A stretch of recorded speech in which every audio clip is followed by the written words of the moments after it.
Bom dia para todos, menos para alguns, e hoje nós vamos falar das minhas leituras do mês de agosto. E assim, eu já adianto que esse mês foi um mês difícil, foi um mês complicado, foi um mês tortuoso, um mês que, assim, sinceramente, eu não sei nem como nós chegamos aqui agora em setembro, mas chega disso, né? Porque vamos falar do que importa, que são leituras que eu fiz nesse mês aí, que eu repito que foi bem difícil, né? Então, assim, não tem muito o que falar hoje, porque eu comecei o mês lendo essa pedrada aqui, ó, chamada Something's Killing the Children. Eu sempre falo errado, something. Né? O meu inglês tá muito enferrujado, eu precisando treinar de novo. E eu li os 3 volumes, tá? Eu peguei no começo do mês para poder ler esse aqui, li muito bem, foi bem legal a experiência que eu tive. Aí, logo na sequência, eu peguei esse segundo volume aqui, lindíssimo também, belíssimo, né?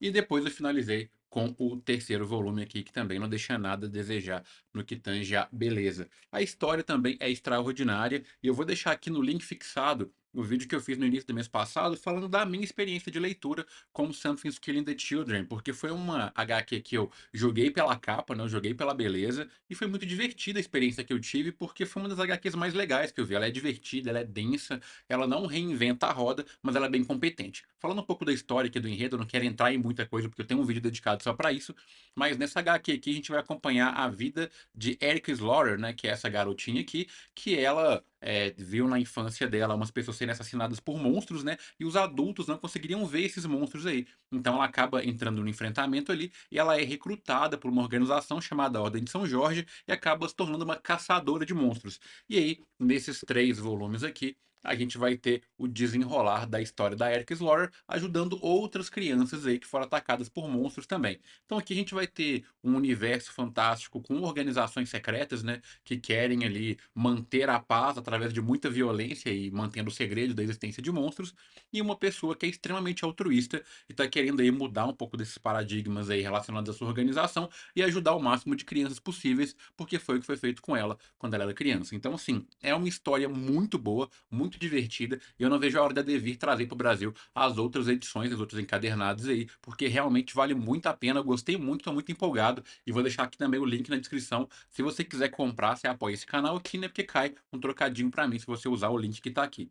Depois que eu terminei de ler Something's Killing the Children, aconteceu alguma coisa comigo que eu fiquei sem livro para ler, até porque o meu backlog ele é muito pequeno, né? Eu só compro aquilo que eu sei que eu vou ler e só quando eu não tenho o que ler. Então, se eu ficar sem tempo para poder ir comprar, eu fico sem leitura. E foi o que aconteceu. Então, só no final do mês eu consegui dar um rolezinho lá no Centrão. Fui buscar um Spawn, né, lá na Panini, que é o que eu tô lendo geralmente, né? E a Panini atrasou, eu não consegui comprar. E eu passei na leitura e na Panini acabei pegando 2 exemplares. O primeiro deles foi esse aqui, Homem-Aranha Ultimate. E o outro foi o Desenhos Ocultos, né? Um livro do Jason Regulak, que é um livro que eu estava afim de ler, que tem bastante tempo. Não é dos meus gêneros favoritos, né? Mas é uma literatura que me chamou a atenção pela temática, né? Que basicamente é o seguinte: uma adolescente é contratada por uma família para poder ser babá de uma criança chamada Ted. Né? E aí essa garota ela vai fazer ali o trabalho de babá dela, cuidar da criança durante os dias ali quando a família vai para o trabalho, e à noite ela vai ficar numa cabana que é no fundo das casas ali do casal que contratou ela. E essa criança é muito legal, o Ted é muito divertido e tal, só que ele tem uma amiga imaginária que se chama Anya. E segundo o Ted, né, a Anya fica pedindo para ele fazer uns desenhos esquisitos, né? Que já vai trazer aqui o nome do livro, né? Que é Desenhos Ocultos, e eles vão fazer alguns desenhos que são, no mínimo, perturbadores, né? Principalmente tratando de uma criança. Então, olha aqui, ó, um exemplo do que ele desenha. É, no mínimo, creepy, né, mano? E aí a nossa querida protagonista, que é a Melody Quinn, ela fica investida em entender o que são esses desenhos, quem é a Anya, por que isso acontece, porque ela tem um background ali, um pouco místico, né, de querer entender algumas coisas que acontecem, e acaba que ela vai começar a pesquisar e tentar entender o que está acontecendo ali. E assim, o que eu posso dizer desse livro é que eu consigo ver pessoas odiando essa experiência aqui, mas eu particularmente adorei. Por quê? Tem muita coisa aqui que é usual, que é comum de histórias desse tipo, né, que envolve o sobrenatural, crianças possuídas, etc. Só que ele tem uns plot twists, cara, que assim, traz um frescor pra esse tipo de história, saca? A gente fica esperando acontecer uma coisa e no final a subversão que você tem é muito boa. Nas últimas 40, 50 páginas desse livro aqui, ele tem 380, se eu não me engano. Tem 3 plot twists, tipo, um atrás do outro, saca? Chega uma parada que você achava que aí não é, aí depois muda pra outra que você achava que aí não é, depois tem outra que você achava que aí não é. E isso é muito legal porque a construção desse universo aqui, ela é muito legal. Ela vem trazendo coisas que vão fazendo você desacreditar da Melody Queen o tempo inteiro, né? Ela é, como se diz, uma narradora não muito confiável por conta do background que ela tem aqui. Eu não vou entrar em spoiler nenhum para não estragar a experiência de vocês, mas de longe é uma das leituras mais intrigantes que eu fiz esse ano, porque eu fiquei muito a fim de entender o que estava acontecendo. Quem acompanha o canal há mais tempo aqui sabe que eu leio mais fantasia, né? E fantasia geralmente não tem muito esse cliff de mistério, né? Esse MacGuffin ali do entendimento de por que está acontecendo, quem matou fulano, não sei o quê. Não tem muito disso. Então pode ser que pra mim tenha sido uma experiência diferente, porque eu não tenho muito background disso. Então acabou valendo muito a pena. Desenhos Ocultos também vou deixar o link aqui para você poder ler. E depois, talvez no futuro, eu possa fazer um vídeo dedicado também, falando da experiência de leitura aqui, porque eu acho que vale muito falar desse livro aqui. Ele trata de alguns assuntos muito importantes, né? Que eu acho que tem que ser trazidos à mesa, assim, e de uma forma não tão leve quanto usualmente é, mas também não tão pesado. Ele consegue tratar numa medida certa aqui para a gente conseguir responsabilizar algumas coisas, mudar alguns tipos de comportamento e até repensar mesmo a nossa visão de mundo aí relacionada a algumas coisas. Então, para mim foi um baita livro, uma baita experiência. Deixa a recomendação para vocês aí. E para finalizar esse mês, que eu produzi praticamente nada de conteúdo literário, né? Tem aqui Ultimate Homem-Aranha Pai de Família. Para de pensar nisso que você está pensando. Eu sei, para. Mas esse aqui é uma HQ do universo Ultimate da Marvel, né? Que é um universo que começou há anos atrás, agora está sendo revivido, né? Tem muita coisa de Ultimate. E eu escutei um podcast que chama Formatinho Podcast, de uns caras aqui que eu acompanho no Instagram. E eles falaram desse HQ aqui, e eles falaram uma coisa comigo, né? No podcast, que eu fiquei tipo, acho que aqui pode ser o Homem-Aranha que eu gosto. Se você ver aqui a minha coleção, você vai ver que não tem Homem-Aranha, cara. Eu não leio Homem-Aranha. Eu li Homem-Aranha quando eu era muito mais novo.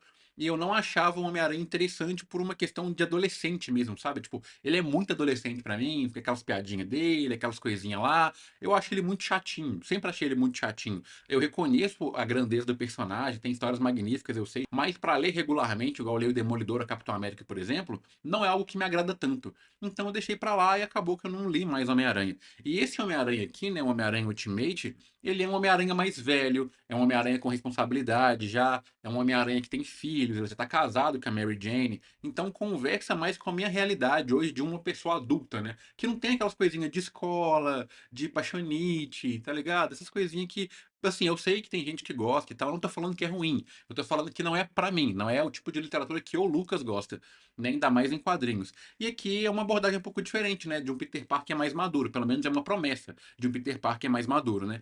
Então, esse início aqui vai contar um universo diferente, onde o Homem-Aranha ele não foi picado, né, pela aranha quando ele era adolescente, e agora que ele tá com 30 e tantos anos de idade, acho que ele tá com 35 aqui, ele recebe uma visita do holograma do Tony Stark que fala com ele, olha, há 20 anos atrás você seria picado por uma aranha radioativa, iria se tornar um super-herói, a sua vida seria diferente, você teria feito escolhas diferentes, teria salvado pessoas e tal, e o Peter entra em parafuso, porque ele já sente que a vida dele é uma vida sem sentido, sabe? Ele sente que a vida dele é uma vida chata, que não tem muito a agregar, que ele não tá feliz, e ele cria uma mudança. E aí, quando aparece o holograma do Stark, explica isso pra ele fala, pô, eu quero isso, né? E aí, esse holograma dá ele a possibilidade de ser picado pela aranha mesmo, pegar uma roupa ali de Homem-Aranha e voltar a ser o Homem-Aranha e tal. Voltar não, né? Se tornar o Homem-Aranha pela primeira vez, pelo que ele deveria ter sido já há 20 anos atrás. E aí a gente vai ter o ponto de entrada na história aqui, onde ele vai começar a atuar como Homem-Aranha, ter contato ali com alguns vilões que a gente já conhece, como o Shocker, o Rei do Crime. Vai ter um contato com o Duende Verde aqui, que é um Duende Verde diferente, né? Ele que não é necessariamente um vilão,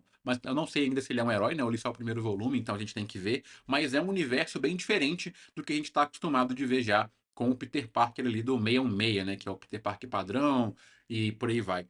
Só que assim, como é uma HQ que está começando agora, eu gostei do primeiro contato que eu tive aqui, começando aqui no Brasil, né? Lá nos Estados Unidos eu nem sei em que número tá. Eu gostei da experiência, vou comprar o segundo volume. Se o segundo volume me entregar a mesma qualidade que foi entregue aqui no primeiro, eu vou continuar lendo, tá? E aí eu vou colecionar até o final, porque eu acho que vai continuar me agradando pela pegada que tá aqui. E esse universo Ultimate, de modo geral, eu tô achando ele uma boa porta de entrada. Eu li Ultimate Pantera Negra online também, me arrependi muito, né? Porque eu não trago vídeo aqui do que eu li online, eu vou comprar físico também para poder trazer aqui, só que tá tudo muito caro no Brasil, né, velho? Tem que ficar escolhendo aí o que eu vou comprar, o que eu vou ler, e como o Spawn não termina, para eu poder pegar essa parte do orçamento e jogar em outros títulos, né, fica complicado. Mas enfim, essas foram as minhas leituras aqui do mês de agosto, e eu espero que no mês de setembro eu consiga ler pelo menos o dobro disso aqui. Eu li o quê?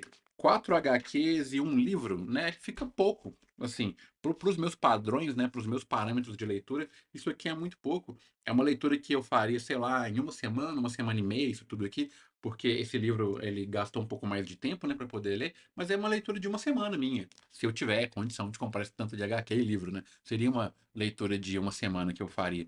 Mas enfim, eu quero que esse mês seja um pouco melhor, um pouco menos caótico do que foi o mês de agosto e que setembro seja bom para você também, que está me assistindo aí. Então, os recados finais aqui, se você quiser apoiar o canal, pode comprar qualquer uma desses HQs aqui no link aqui embaixo, que você vai me ajudar muito, porque caiu um trocado para mim. E também você pode comprar essas camisetas aqui, ó. Deixa eu levantar melhor aqui. Né, camisetas clássicas aqui, ó, como Bom Dia para Todos, menos para alguns, também no meu site, né, só entrar lá lucascabe.com, que você consegue adquirir essa camiseta e muitos outros modelos lá também.